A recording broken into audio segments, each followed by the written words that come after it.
let's start with a little bit about your own background because it is pretty unique. Like you grew up in a diplomatic family, you spent a better part of your childhood in Pakistan near the border of China. Do you have a story from your upbringing that you think helped shape your view of the world? That is such a great way to start. Yeah, I did grow up. I'm German, but I grew up partly in Pakistan, actually near the border with Afghanistan. And we had an Afghan refugee camp in our backyard because it was during the Soviet conflict. And I also grew up with a German grandfather and an American grandfather who fought on opposite sides of World War II. And so that is what got me interested in diplomacy and foreign policy and thinking that war is the dumbest possible way for humans to resolve their conflicts, and it's that simple. That's why I got into this world. So let's dig in. You've said on AI development that countries with the technological edge tend to lead the world. Where would you put the U.S. in the great AI race? Where does China stand? And how do you see the jockeying for AI leadership between these two countries playing out? Well, the race is on. Oh my gosh. And actually, when I write about technology and countries leading, I mean it even broader than that. So if you start with Roman roads, Chinese gunpowder, British steamships, if you look at what countries end up being the most powerful in the world, they tend to be the ones that are technologically ahead. And as the United States, we, with our friends and allies, have been the undisputed leader for the past 3-4 decades. And now the Chinese are giving us a run for our money. And maybe let's start on AI, but I'm happy to talk about some of the other technologies too. So on AI, I know you all follow this really closely. I think everyone was a little bit shocked when the latest Deepseek model came out. Apparently, and all of our friends who are testing it say it performs extraordinarily well, on par with some of our own best foundation models in the U.S., and it was trained using much less compute, using the chips that were just under the border and not export controlled, and much less expensively than what we're doing with our training runs here. So never count out the Chinese. And can you say a little bit more for folks who haven't been like totally paying attention? Like tell us a little bit more about the DeepSeek model and how were they able to do this, more cheaply? Is it just because they're ahead of us? Like what is the state of that game? Yeah, I think people are still figuring it out. And of course, Deepseek isn't it's a brand new company. I think it was created in 2023. They have only about 100 employees. And people were really quite surprised. There's also other fabulous Chinese AI companies, Zhipu, all of the big Chinese tech firms also are racing in the large model, foundation model world. But I just want to take a step back because the podcast we're doing today is around AI and national security, technology and national security. Everyone focuses on the foundation models and the race that's on there, and that's super important. But in my view, when you look at how AI intersects with other technologies, in all of those key areas that could be dual use or even military use, the Chinese are doing great. They're amazing at computer vision. They're unbelievable at surveillance. They're unbelievable at sensing. They're unbelievable at autonomy and drones and advanced manufacturing. So even taking aside what's happening on the foundation model side, they're doing pretty well. And what do you think are some of the things that it's really important that we do as the U.S., as America? Obviously we have some pretty strong assets in Silicon Valley, large-scale tech companies and some other things, but on the full stack, as you're kind of going through, the kind of call it the modern world of technology broadly, we have a lot of deficiencies. What do you think is important for us to do? AI is what everyone is focused on. It's front and center. It's amazing. It's so fun to live in Silicon Valley right now with this Cambrian explosion. But there are other technologies that matter. Different people that you ask would do the ranking slightly differently. But for me, here are the technologies where we, as the United States, with our friends and allies, need to remain world-class and or in the lead. So obviously, semiconductors, because it's the building block for everything. Artificial intelligence, we've already talked about. General purpose AI, it's going to drive all of the innovation of the future. 5G and 6G, because that is the rails on which everything is already running. The Internet of Things, self-driving cars, lots of back and forth with the AI models themselves. Bio doesn't always get put in that group, but I think it's very important, especially in how it can intersect with national security. And then finally, I would put on that list, partly because I work with some of these innovative fintech companies, financial technologies and the economics rails on which value gets sent. Well, can I actually step back and ask, and maybe this is a naive question, but I can imagine some of our listeners are thinking to themselves, why does the US have to win? Like when we talk about Silicon Valley and technology, we often talk about nonprofits like Endeavor or Kiva who are building entrepreneurs around the globe. And we want so many places to be technologically advanced so that, there's innovation happening everywhere. So it might be a simple question, but why is it important that US stays in the lead for all these technologies? It's important first and foremost because if we are in the lead, we control the values. And that was really automatic. When you had the beginnings of the internet in the 90s, when Reid and I were in college in Silicon Valley, it was just automatic that the U.S. was in charge. And it was this very optimistic view of, the internet is going to open the world. It's going to create democracy. And even the early days of social media, people were like, well, look, we're helping the 2011 revolutions in the Middle East. Our technology is going to bring democracy to the world. Well, it turns out that all of these technologies in themselves are neutral, and they can be used for good and for bad. And so the more we are, and I also, by the way, Aria, it's a really good question. I don't think we need to be in the lead in absolutely everything. That's why I tried to be a little bit narrow about the key ones. But I think on those that really intersect with national security, it's very important that we drive the values. I completely agree with everything you just said. And it's, the part of it is not just kind of military power, not just economic power, but also kind of the question of the values that are engaged in the technology that provides the kind of the infrastructure of life, right? Like kind of like how do you think about the world? How are people enabled? How are individuals enabled? Like a classic kind of question is, what's your view of human rights or the kind of the human condition for that? It's not just the pure, kind of thing of being ahead in what I'm calling the cognitive industrial revolution, which I think is very important for the prosperity of our country, our children, generations to come. But also the question about like what kinds of societies flourish in the global world and how the kind of human condition evolves.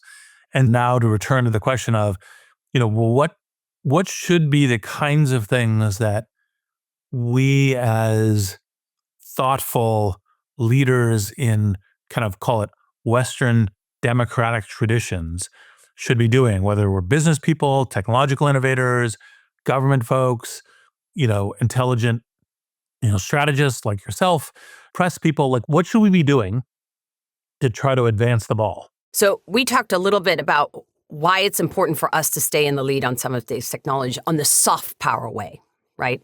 The hard power way is we are really in an absolute race with the Chinese in particular, but to a lesser state with the Russians, around technology being used for hard power. So we'll get back to that in a second. But so what should we do to win for both of these? Look, I give both the Trump and the Biden administration a lot of credit. I know it's hard to say that, being bipartisan.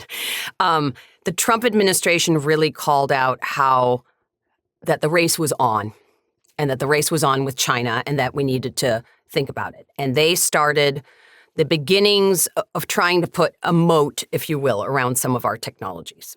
They've were tough on SMIC, which is a Chinese semiconductor manufacturer. They took the first steps to move one of the TSMC, which is another big semiconductor manufacturer, to Arizona.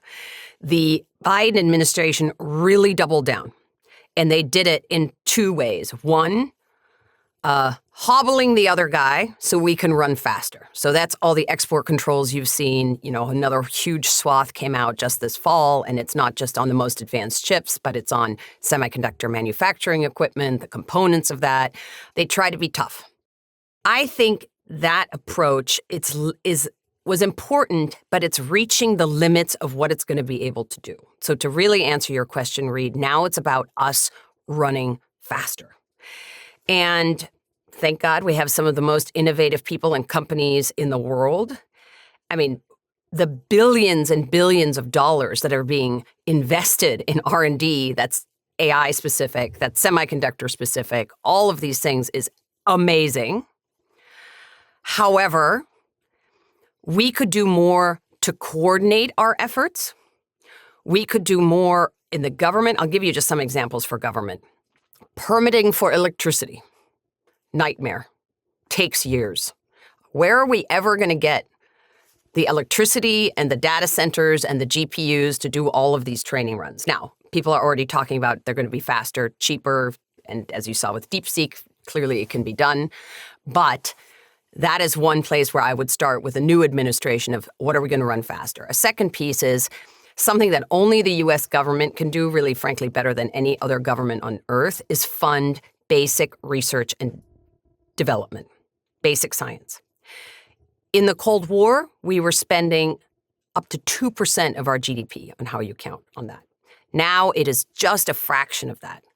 And Congress did an amazing thing in a bipartisan way. They passed the CHIPS and Science Act. All we ever heard about was the CHIPS part because that got all the lobbying. But the R&D portion of that was supposed to put $170 billion to work over 5 years in basic R&D. And that has been chronically underfunded. So I hope that this next administration will go in and starting with those two important things, they could do a whole lot of good. And I'll give you one more. And that is, if you think just about the labs creating the foundation models, it's an imperfect analogy, but I sometimes think it's as if multiple companies, mostly American, but some Chinese, some in the Middle East, one in France, all created nuclear energy at the same time. It can be used for good and it can be used for bad. And it's not really controlled or controllable by governments. But so one thing that our government should be doing is helping our companies make sure that their cybersecurity is up to snuff, that they can look for insider threats, people who are researching, who might be spying for foreign governments. We know it's happening. And then a super basic one that I'm amazed, there are laws that if one of our companies fires someone because they're an insider threat, they can't tell their competitors. So that guy just gets hired across the street 2 weeks later. So those are really pretty basic brushing and flossing things that we should be doing. And so are there other ways? I think, when people talk about the dangers of AI, a lot of people actually go to defense. They say, oh my gosh, we're going to have these autonomous drones, AI is going to be doing all these things, and people get nervous. Yet at the same time, there's so many technological innovations or just actually getting rid of like red tape, bureaucracy, waste that is created right now in our government and the Department of Defense. Like, are there examples you've seen of AI being integrated right now into national security work? And are they using these AI services in the Department of Defense? Or what would you like to see? We're starting, but it's a trickle, not a flood. We could be doing a lot better. There are some really cool pilots happening within DoD. One that I thought was hilarious is they're using AI just to analyze the enormous stack of regulations that they have to follow for every single thing they do. And the AI says very quickly, oh, you can do this or you can't do this. It's sort of ridiculous, but that's a good one. And as you know, there's the replicator program, which has been put in place under the leadership of Kath Hicks. That's going enormously well. We're from basically a standing start. We're now doing a lot to both manufacture and acquire inexpensive autonomous weapon systems and integrate them with everything else we're doing. So we're starting to do it both in the tooth, which is what we in the national security community call it, in the weapon systems, and sensing, multi-sensing. How do you react faster? How do you command and control better? All of that is starting to happen. And in the back office, like making production more efficient. Here's another one for you. Just using AI to understand when you need to do maintenance so you don't do it too fast and you don't do it too slow. I mean, there are just so many processes. This is a huge, lumbering organization. Over 3 million people, $850 billion budget. Oh my God, could AI make it more efficient? I love how like the things that need to be done, to your point, are like some of the boring stuff. Like any bureaucracy can be made more efficient and AI will help us do that. What are the impediments to doing it? Is it legislation? Is it financial? Is it just stasis? Like what do we need to be able to move faster in this regard? So, Aria, you asked about the impediments. There are too many to count and list. And it's everything from this is an organization that is extraordinary. The people in the U.S. Pentagon are patriotic, they are kind, they are good human beings, and they have the welfare of the United States at heart. And they are not on the cutting edge of technology. And I know, Reid, you tried at the Defense Innovation Board. I've tried at the Defense Policy Board. There's just problem after problem. Very hard to get technologists in there, in the acquisition side, in the user side. Very hard to get people trained up. Very hard to get people allowed to experiment and use AI. And then it's impossible to get money to do it because the procurement processes are slow and painful and there's a lot of red tape. And so it's just problem after problem. So when you look at some of the young, cool defense tech startups that are making inroads, what they tend to do, and this gets really national security nerdy, is they go to one of the combatant commands, like basically the special ops command, because they're more tech forward, and they get small contracts with them, and then they try to get into the mothership. But every Secretary of Defense that I've ever interacted with has tried to reform that process, and I know the Trump administration is going to try, and oh boy, it's not easy. And, part of this is this question, which, we've talked about before, including at the Aspen Security Forum, which is, how do we get kind of the tech forward companies and industries that the U.S. excels in better connected to the Department of Defense's mission and engagement? Because the procurement process is a terrible way of doing this. The prime contractors are so far behind in software. I don't know what decade they're in. And that, of course, goes to everything else. And so what do you think about, it's the startup contenders, it's, the scale-up contenders like, Anduril and Palantir, it's the hyperscaler companies and other startups. What's some of the ways that if historical constraint weren't an issue, you would be saying, here's kind of ways that we can be bold to try to leverage these American assets for the kind of American capability? Right. So Mike Bloomberg and a small team is just out with a report on exactly that. They have some really good recommendations. My out-of-the-box one that I always tell to DOD, and they sort of smile and they're not going to do it, is why don't you hive off a super tiny part of the acquisition budget? The R&E, so the acquisitions, we spend $280 billion a year as the Pentagon buying things. About half of that is things you need for soldiers, housing, food, transportation. The other half is research and equipment. So that's the actual arms. Okay. Of that, let's say you take 1%. That would be $1.4 billion. And you treat that like you would a venture portfolio. And you tell the people who are in charge of that, make some investments, buy some stuff. We're going to assume that 9 out of 10 of these things are not going to succeed and that 1 in 100 is going to be a total game changer. And just get the muscle going for people to think a little bit differently. So, we'll see. Maybe the new team coming in will push on that. I'm actually pretty optimistic that some of the people who are going into the Pentagon are people who've been in industry and been in tech. So hopefully they can drive a little bit of change. Part of the question will be is how do we get the organization to rate itself based on some amazing successes, not in the average result? And what do you think the necessary thing to try to get that org culture evolution, even for the small part, into the right shape? My guess is, and you and I can riff on this all day long, you need to hire some new talent and put them in with the current talent. Like in a way that when you saw DIU version 1.0. Pi, could you explain? In the context of American government, DIU stands for the Defense Innovation Unit. It's an organization within the Department of Defense that helps the military adopt new commercial technologies more quickly. It was founded in 2015 and has been called the Pentagon's Innovation Experiment. They brought out to Silicon Valley a bunch of really well-meaning, smart folks from the Pentagon who had no clue how the Valley worked. And then they moved to version 2.0, and they had people who were in the Valley and who were making inroads. And now we're kind of on version 3.0, and it's working pretty well. But I think it's small, like all cultural change in organizations. You've led lots of big companies. It just is small and incremental. And you get there by notching up a few wins and then driving leadership from the Secretary of Defense level. And I would tell you, Bob Gates, who's my business partner, we've been having lots of conversations about DOGE, Department of Government Efficiency, and the new things happening at DOD. And his view, which I think is very wise, is you can drive change, but it has to happen from the Secretary of Defense level. And you have to bring your organization along. You can't just shove it down their throats, because otherwise you will just build too many antibodies.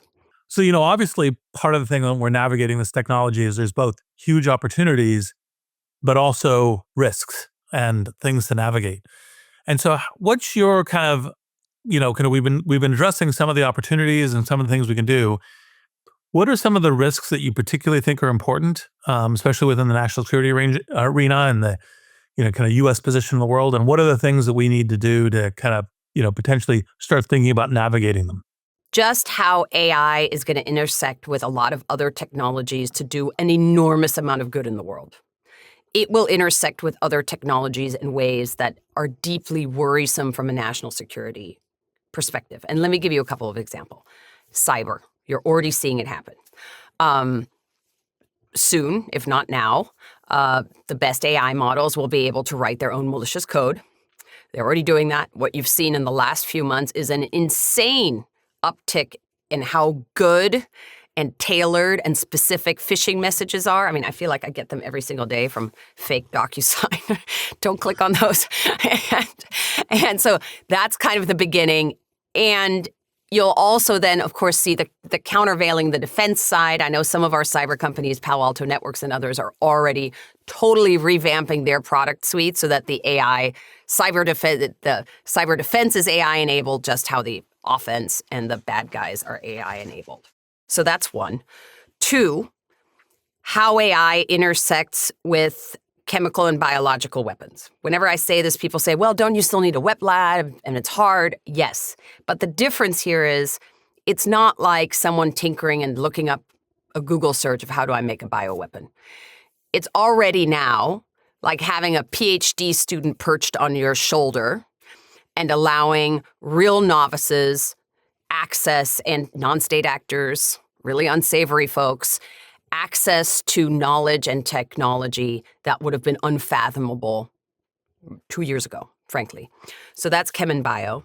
Then autonomous weapons, we started talking about it in the positive way, and I do think this is, in large part, really positive. You are seeing an unbelievable race. Like, I've never seen a scramble happen so quickly. From when you first started using, the poor Ukrainians were using essentially hobbyist drones, and then the Russians were using electronic warfare to get those out of the sky, and so they're using better ones. And like the amount of innovation that has happened in the autonomous weapons space in the last year or 15 months has been just unbelievable. So that's all good, and the U.S. in particular should run faster on that. It also has a really dangerous downside, because if the AI is always going to be faster than a human, the incentive is always to escalate in our terms. So if the AI fighter pilot is faster than our fighter pilot, just shoot them down. Don't wait for the human in the loop. So it's very escalatory. So that's 3. Then, of course, we've all talked about previously about models jailbreaking their own safeguards. That's an issue not just for national security, but just in general. And then people always ask about nuclear. I have to tell you, I don't know why. I worry slightly less about this, AI being used in command and control of nuclear weapons. That's what people are terrified about. And deterrence breaking down because of these sensors and because you might be able to get at vulnerabilities in other people's nuclear weapon system. There are people who are very smart and who worry about this all day long in the bowels of the Pentagon. And there are people who are very smart and very worried about this in China and in Russia. And I think one of the great last things that President Biden did is he created an agreement with Xi Jinping just last November of 2024 saying nuclear command and control, there will always be a human in the loop. So that's one important area where we're actually talking to the Chinese. So I'm asking the obvious question. I hear about cyber, I hear about bioweapons, and it makes your brain go to terrible places. What can we do? What are the ways that we can fight back or use AI to make us safer against all of these things that AI makes us unsafer about? Yeah, very good point. So of course, we're going to be working on good AIs to defeat all of these negative things. I think we can do two really important things. One, narrow national security focused testing of the largest foundation models. This is what the UK AI Safety Institute did so effectively. The U.S. now has a very nascent, fledgling little AI Safety Institute. I would hope that the new administration coming in keeps that in some form. Look, tear it down, rename it, call it the National Security AI Institute or the Anti-Woke AI Institute, but do super basic national security focused testing on these issues that I just ran through. Can it jailbreak? What does it do with chem and bioweapons? What does it do with respect to cyber? What does it do? Is it malicious? Is it tricking the humans, right? Those types of things. And frankly, the large model companies have been really impressive. Almost all of them have voluntarily made their models available for testing. And the testing was happening quickly, days or weeks. So this isn't like an FDA process that's going to slow innovation for months and months. This is fast, and we should keep it going. Second point, we have got to talk to the Chinese. So that's really hard. And whenever I say this, people say, well, will they just be milking us for information? A little bit. But I'll give you an example.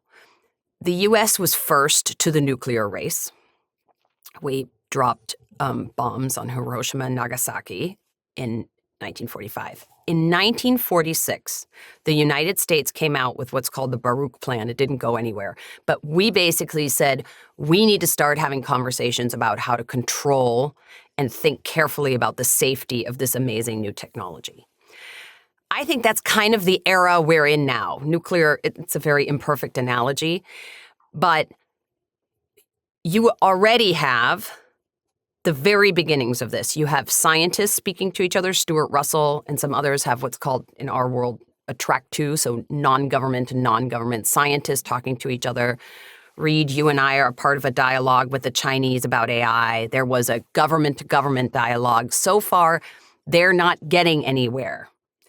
But that's okay, because in the beginning, you just build trust. You make sure that the right people are at the table. You see that the other side has people of goodwill. And then gradually you move to ideas about how you might make sure that neither of you destroys the world. I think that's good. I think that's a good place to get. Neither side destroying the world. Love it. You talked a little bit about this, that the UK is sort of ahead of the US when it gets to sort of regulating and safety. Do you think the US needs to catch up to where the UK is? Is there a fear of overregulation in the face of, well, if the Chinese aren't regulating and we are, then we're actually falling further behind? How do you see those trade-offs? Yeah, so what I described with the UK AI Safety Institute is so narrow. This is not like the EU AI Act, which I think in some ways is good, in some ways it probably goes too far.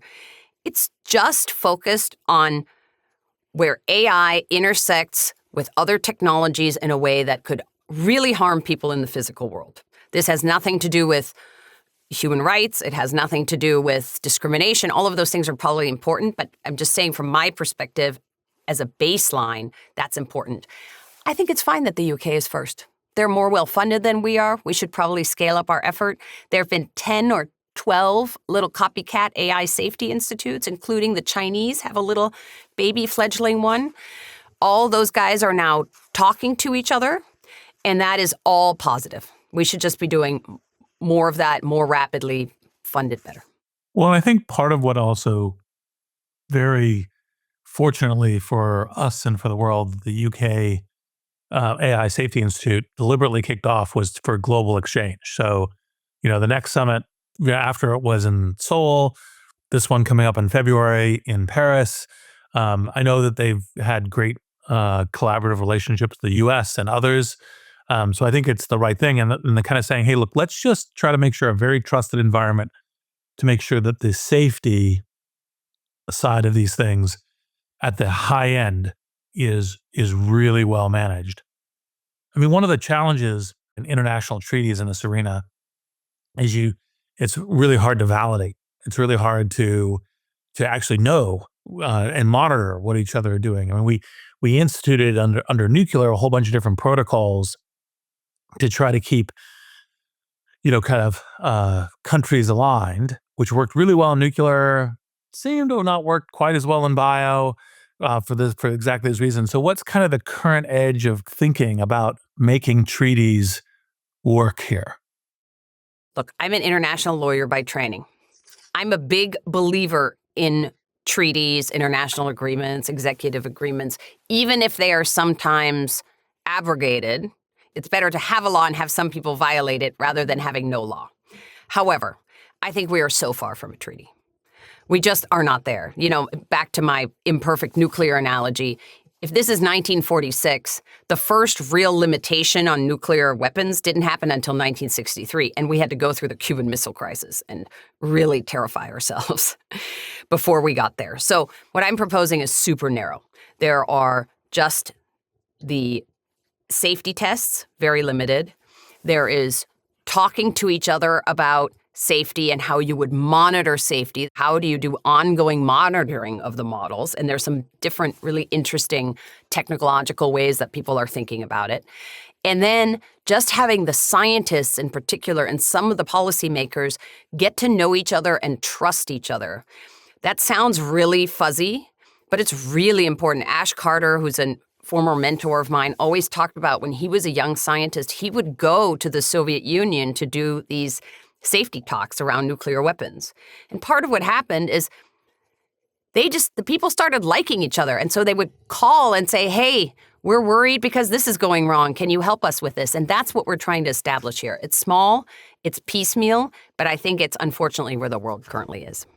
I think one of the things that may be helpful for people is to kind of get some sense of why the soft connections can actually be so important to ultimately doing this. This is one of the reasons why you've led a number of track 2 dialogues, doing some now, why I participate. Say a little bit about how, because it may seem a little odd to your average person about the importance of track 2 dialogues and how do they function? Yeah. That's a really good question. Let me back off and talk about how the relationship is currently with China, because they're only important because the relationship is so terrible. Because we went from knowing each other pretty well. 5-6 years ago, all of us were in China constantly. We knew a lot of the senior leadership on the political side. We knew a lot of the senior leadership on the economics and tech side. And so you had fewer misunderstandings because people were just exchanging all the time. And then if you don't have misunderstandings, you're less likely to come to blows. Okay? During the height of the Cold War, the U.S. and the Soviet Union always had really good military-to-military communications. So when something went wrong, as it inevitably does, everybody knew who in the theater commander calls whom, all the way up the chain to the Secretary of Defense and to the leaders of the countries. And that worked pretty well. We diffused a lot of problems. The Chinese are famously very hesitant to do that. And they'll say, when we bring it up, they'll say, well, if we do that, you will just take more risks. We just want you not operating near our shores. We want you out of the South China Sea, out of the East China Sea, out of the area around Taiwan. So stop doing that, and then we don't need to communicate. Our view is this is freedom of navigation. We're going to do it anyways. We need to communicate. And that's one example on the military side, but it carries over into everything else. If we, on this AI track 2 or the 3 or 4 that are going on in this, can start understanding where the Chinese science is going, what they're pushing towards, what they're worried about, can we help them understand that we're not trying to threaten them? And then can they help us understand how they're not trying to threaten us? Because right now, man, if you read the Chinese press, the vitriol against the United States is extreme. And here, it's not quite as extreme, but boy, you never hear anything good written about China. If 5 or 6 years ago we were in a better place with that relationship, like, do you think it's possible to get back there, to get to that good relationship with some of our, countries that aren't considered allies anymore? In international relations, personalities matter, especially when you have an authoritarian regime. And you have in Xi Jinping the most authoritarian leader of China since Mao Zedong. And I firmly believe that if China had continued to have leaders more in the mold of Hu Jintao, the previous ones, or some of the ones throughout the 1980s, who were, they were authoritarians. Don't get me wrong. They did the crackdown on Tiananmen Square, but they were opening the Chinese economy and they were allowing some rule of law to happen. And I'm going to be really careful here because the U.S. foreign policy community has really beaten itself up over the last 5 years saying, well, we just assumed the Chinese, if they were open economically, then they would declare democracy and they'd become just like us. I think a lot of people didn't actually think that. But if you're a country that's open economically, even if you're an authoritarian regime light, like, Singapore, the United Arab Emirates, there's a lot of regimes like that we deal with, we would have been fine and we would have had a much more positive outcome. But actually, one of the things also, in addition, like just on the optimistic side on AI, in addition to, what are the capabilities? How does it make us stronger? I think a couple things I might add in and see how you reflect it. One is AI, part of what it's actually very helpful for global stability is having good intelligence and good monitoring. And so obviously AI can add a bunch to that, even within the military sphere. I presume that would be something you go, yep, that'll work. Yeah, there is about to be, or already is, an AI revolution in intelligence gathering. So both the collecting, because now sensors are so ubiquitous between satellites and civilian sensors and everything you have, and then analyzing what has been collected. So that's really great for our intelligence community. It is also really convenient for authoritarian regimes who want to do Orwellian kind of surveillance of their own people, right? So here we have again with the yin and the yang, and it's the same technology. It can be used for really positive things and kind of for darker. Agreed, and it's part of the reason why being the technology leader is so important for kind of the course of humanity throughout the globe. Another one is I actually think it's very important for us to win the various parts of the economic race. Because too often in, kind of national security and defense, especially within the hollowed walls that you and I have tread on occasion at the Pentagon, is kind of like too often considered as like material, physical, hard power, et cetera, and not as much kind of the global economic sphere. And I actually think that the fact that we're leading this revolution on the economic side is actually, in fact, a very good thing from a national security point of view. And I'm curious also, sir, for your commentary, kind of the pros and cons and the detail of that. It is 100% important that we're leading on the economic side. Look, sometimes when you read our press, they paint a very dark picture of what's going in the United States. We're the fastest growing large economy on earth, right? Our innovation system is going gangbusters, right? It's not everything is perfect, but by and large, we're doing really pretty well. And if we can translate these huge gains that we're getting in innovation into labor productivity, you already see that there's a really good report out by, I think, Accenture and Microsoft that talks about just how much more labor productivity they think they will get and how much it will add to GDP. I think they have something like $3 trillion over 10 years, like enormous. And all of that is great because, frankly, you can't lead just with military power alone. You lead by being the beacon of the world in your values, in your innovation, and your economy. And all of that, I think, is deeply positive. Well, I think related to that, as of this recording, there's a new administration who has come into office. And so, what is the advice that you would give to them for how to sort of look forward and deal with this new intersection of AI and national security? We talked about it a little bit already, and I think it's advice for the new administration, the past administration.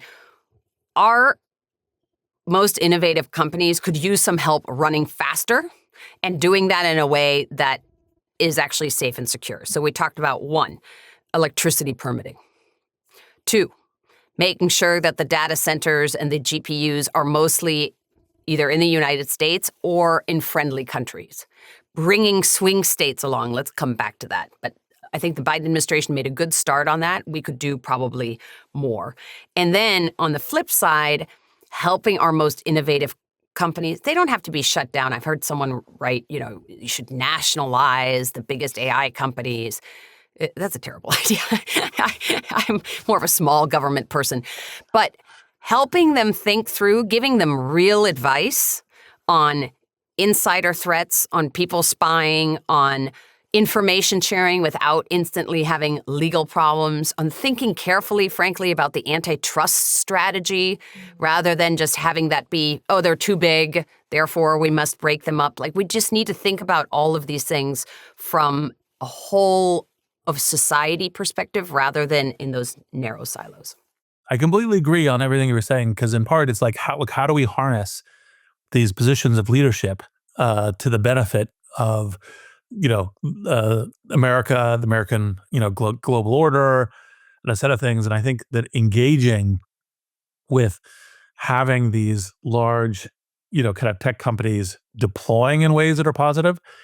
One of the things I think that intersects to is something you gestured at, which I think it's very important to also be winning the alliance, the political support, the hearts and souls of the swing states. And I think that's a key thing to do. And so could you go a little bit more into that? So we're doing really well in AI.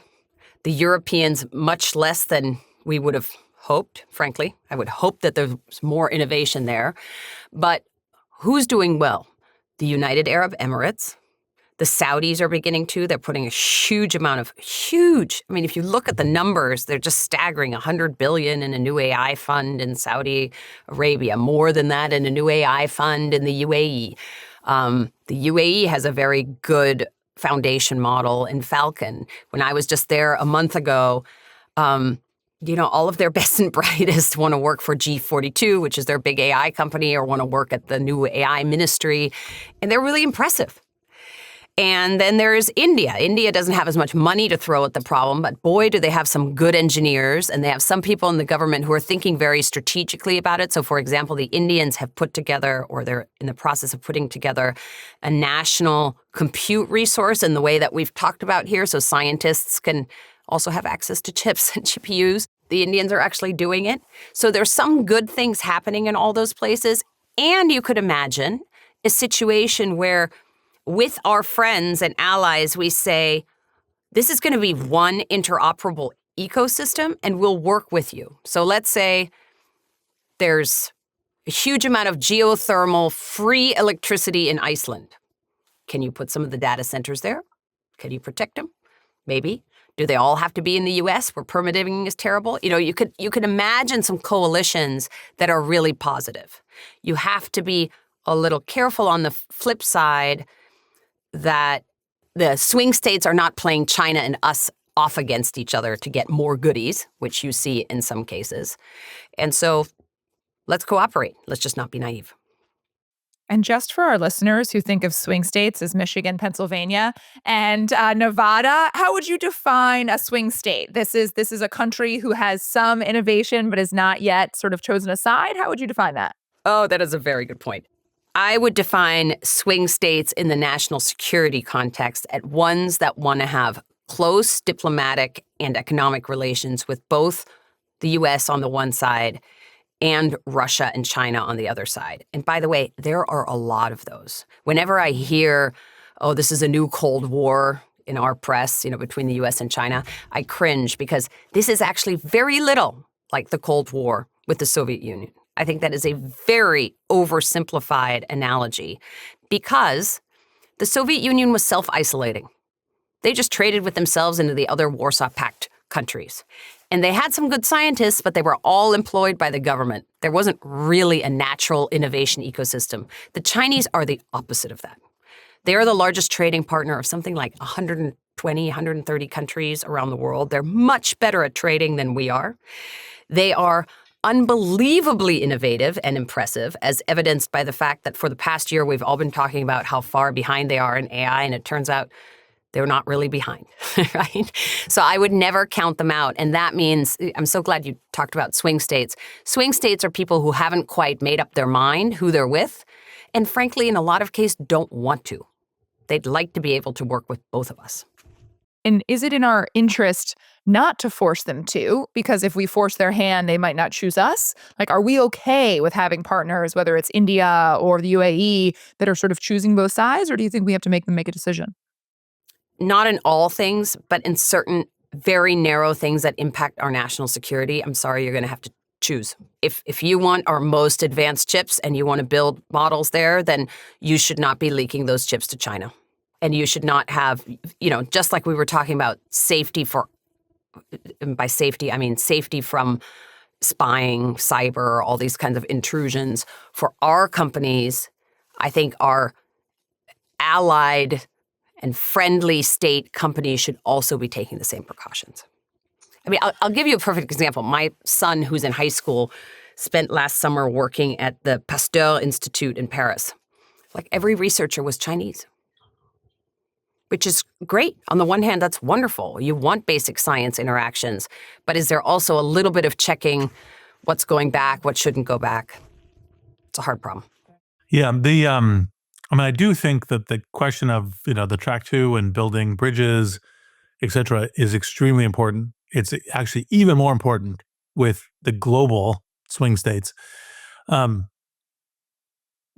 kind of, given the international lawyer question, I think I'll kind of refocus on the cybersecurity thing, because to some degree, my optimism about an AI global treaty probably would be preceded by optimism about a global cyber treaty. So, what would be, if we were going to try to do a cyber treaty, what would be key things to try to make that work? Because I think most people don't realize that essentially there's almost like a state of piracy and war in the cyber environment, and it's weird just because it's not visible. The cyber environment is very unusual because the incentives are all to use cyber weapons all the time at a low level, because attribution is so difficult. You don't ever quite really know who's doing it.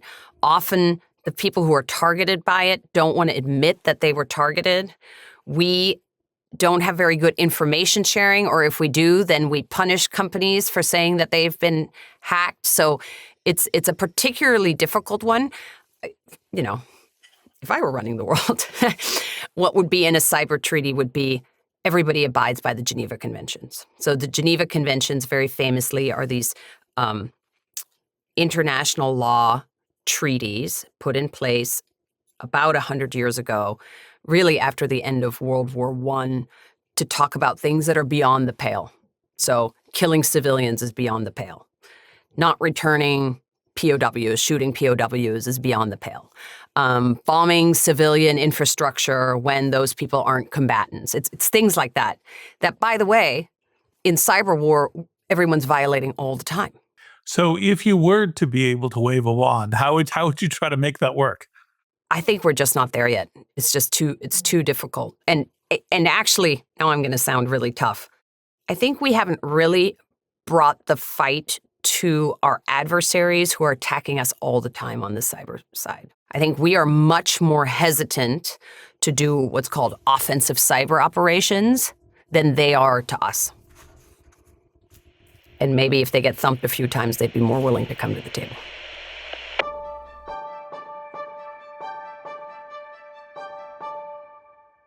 Now let's move to rapid fire. Is there a movie, song, or book that fills you with optimism for the future? Yes. And in fact, Kim Stanley Robinson wrote it, The Ministry for the Future, and I saw that he was recently on your podcast. That is an amazing book. It is all about how humanity does everything wrong with climate change, and then we get our act together, and using technology that's currently available, we actually solve it. And it's particularly lovely because using cryptocurrency and blockchain, they kind of save the world from the Salesforce Tower. San Francisco plays a big role. So anyway, I love that book. Rapid fire question number 2. What is a question that you wish people would ask you more often?